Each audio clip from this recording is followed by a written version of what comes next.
So I've been kind of avoiding this moment, but also trying to put words together of how I wanted to display this information. Um, I don't know if YouTube is gonna like me or not, talking about, and I'll just say being intimate, and changing your mindset. And so Um, I have been, I've been getting the nudge to talk more about my journey in the hopes to help other young women and women change their mindset about what intimacy looks like. And it's been a journey of self love for me. Um, so I wanted to share that, hoping that I inspire somebody to find more value within themselves. So, when I was young, I believed in, um, and sorry, I am so nervous, so I'll probably jump all over the place. So bear with me, I did not script this. So when I was young, I believed in the whole fairy tale thing, right? Like you meet your Prince Charming, you get married, you save yourself for them, and you live this blissful, happy marriage after that, ever after. Um, Unfortunately, the things that I had seen growing up really didn't support that. And I saw a lot of broken marriages, and I saw a lot of infidelity, and I saw a lot of um, women being mistreated. Um, and I was just trying to make sense of it all, right? The women around me were very domesticated as well. So my father died at a young age. My mom had to work 4 jobs. Um, we we're all about learning how to cook, cleaning the house, taking care of our significant others and whatnot. Um, so my first relationship, um, I was completely in love, and I thought I was going to marry him. Um, so we dated for 5 years, and we were not intimate at all. Um, he was with me through my earlier adulthood, and just an amazing person. Never mistreated me. Um, and then we grew apart. I left for college, and then I met my next partner, and I was with him for 12 years. Um, and in that time, I learned what intimacy was with him, and it was a sacred thing, right? So now you get into the cultural piece, and I was told once you are intimate with someone, then you have to marry them because nobody else is going to want you.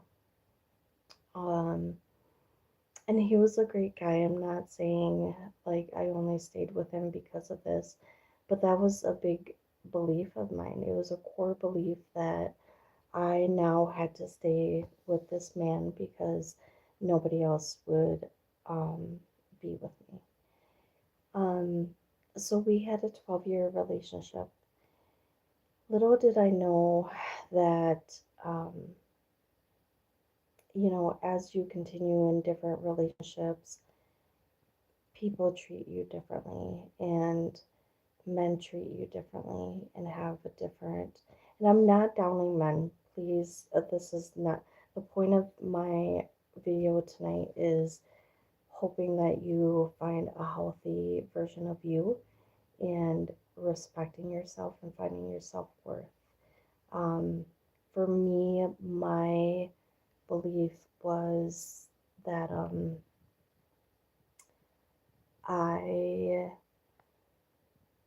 attached safety and love to intimacy, um, because I didn't get a whole lot of that, right? In the Asian culture, you just You don't talk about your feelings, you don't give hugs, you don't say I love you, not in my house at least.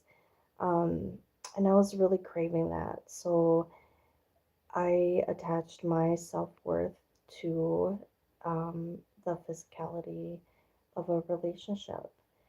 Um, and these are all life lessons, right? So I had to learn my lessons. I had to figure out who I was and what um, being in a relationship really meant.